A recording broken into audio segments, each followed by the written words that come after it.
అన్నపూర్ణేశ్వరి. జీవన్ముక్తుడు అంటారు. జీవన్ముక్తుడు అంటే ఇక్కడే ఈ శరీరంలోనే ఉండి ఈ శరీరము శాశ్వతము కాదని ఆత్మ శాశ్వతమని తెలుసుకుని ఆత్మని అనుభవంలోకి తెచ్చుకున్నవాడెవరో వాడు జీవన్ముక్తుడు. ఒకనాడు శరీరం పడిపోతుంది, అటువంటి జీవన్ముక్తుడికి కూడా విదేహముక్తి పొందాడు అంటారు. ఆయనకి ఇప్పుడు శరీరం లేదు, కానీ ఆయన అంతటా అన్ని వేళలా ఉంటారు, వింటారు, ఆదుకుంటూ ఉంటారు. అటువంటి మహాపురుషులు ఎందరు ఉన్నారు, ఎంతమంది అనుభవాలు ఉన్నాయి, ఎన్ని గ్రంథాలు వచ్చాయి. రామకృష్ణ పరమహంస, స్వామి వివేకానంద, చంద్రశేఖరేంద్ర సరస్వతి మహాస్వామి, చంద్రశేఖర భారతీ మహాస్వామి, ఇటువంటి మహాపురుషులు, భగవాన్ రమణులు, అరుణాచలం, ఎంతమంది మహాపురుషులు లేరు. వాళ్ళందరూ శరీర పతనానంతరము కూడా విదేహముక్తిని పొంది అంతటా ఉండి ఎంతమందికి ఎన్ని రూపాలలో ఎన్ని కారణాలకి ఎన్ని రకాలుగా అనుగ్రహించి వాళ్ళ యొక్క సమస్యలను తీర్చి అనుమానములను తీర్చి ఉపాసన మార్గంలో నడిపించగలిగినటువంటి దక్షత ప్రదర్శించారు. అంటే ఇందులో ఉండి నేను ఆ నిత్యానందమును పొందగలగాలి. ఆ నిత్యానందము వైపుకి ప్రయాణం చెయ్యడానికి నువ్వు పెట్టిన అన్నం పనికి రావాలి. కానీ అమ్మా, ఏదో ఒకనాడు ఇక అన్నం తినలేక వెగటు పుట్టి రోగగ్రస్తమై శరీరం పడిపోయి మళ్ళీ ఇంకో దాంట్లో పుట్టి మళ్ళీ తిని మళ్ళీ పడిపోయి మళ్ళీ పుట్టి మళ్ళీ తిని మళ్ళీ పడిపోయి ఎందుకమ్మా ఈ చక్రం? వద్దు. నాకు ఆ నిత్యానందాన్ని పొందడానికి వీలైనటువంటి నడక ఏది ఉందో అది నడిపించు అమ్మవి కనుక.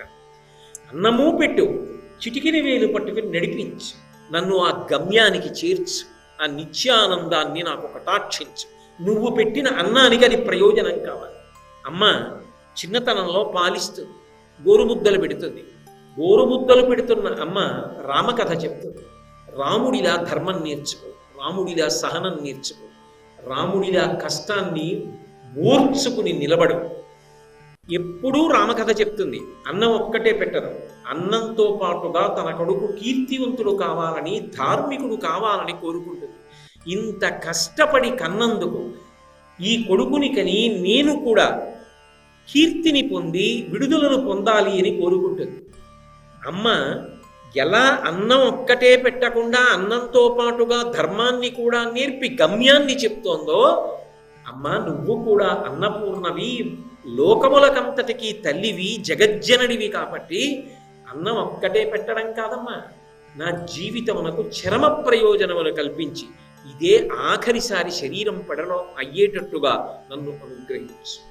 అందుకే జ్ఞానమార్గావలంబకులైనటువంటి శంకర భగవత్పాదులు మహోత్కృష్టమైనటువంటి రీతిలో ఆ స్తుతిని ప్రారంభం చేస్తున్నారు. నిత్యానందకరీ. ఆయన ఒక మాటని పక్కన ఇంకొక మాట అంటే ఆ రెండిటికి సంబంధం లేని మాటలు ఆయన మాట్లాడరు. అదంతా ఒక ప్రవాహం కింద ఉంటుంది. ఒక ప్రవాహం, ఒక ఆలోచన సరళి, అది ఒక తరంగిడి, అది వివిధ ఒడ్లు. ఆయన పిలుస్తున్న ఒక్కొక్క మాట ఒక్కొక్క ఒడ్డు. మీరు ఏ ఒడ్డులో ఏ రేవు దగ్గర దిగి స్నానం చేసినా అది గంగ.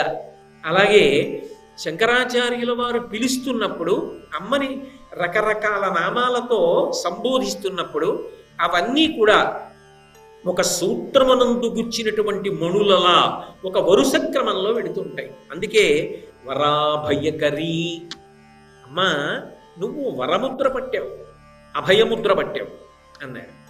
ఏమిటి వరముద్ర అభయముద్ర అంటే? లోకంలో వరముద్ర ఎడంచేత్తో ఉంటుంది, అందున ప్రత్యేకించి అమ్మవారు ఎడంచేత్తో పడుతుంది. వరముద్ర కిందకి చూపిస్తుంది ఎప్పుడు.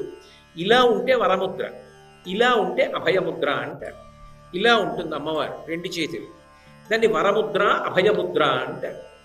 వరముద్ర పట్టింది అన్న మాటకి గుర్తు ఏమిటంటే, నీకు కావలసిన కోరిక తీర్చడానికి నేను సిద్ధంగా ఉన్నాను. అభయముద్ర పట్టింది అన్న మాటకు అర్థం ఏమిటంటే, నీ భయాన్ని పోగొట్టడానికి నేను సిద్ధంగా ఉన్నాను.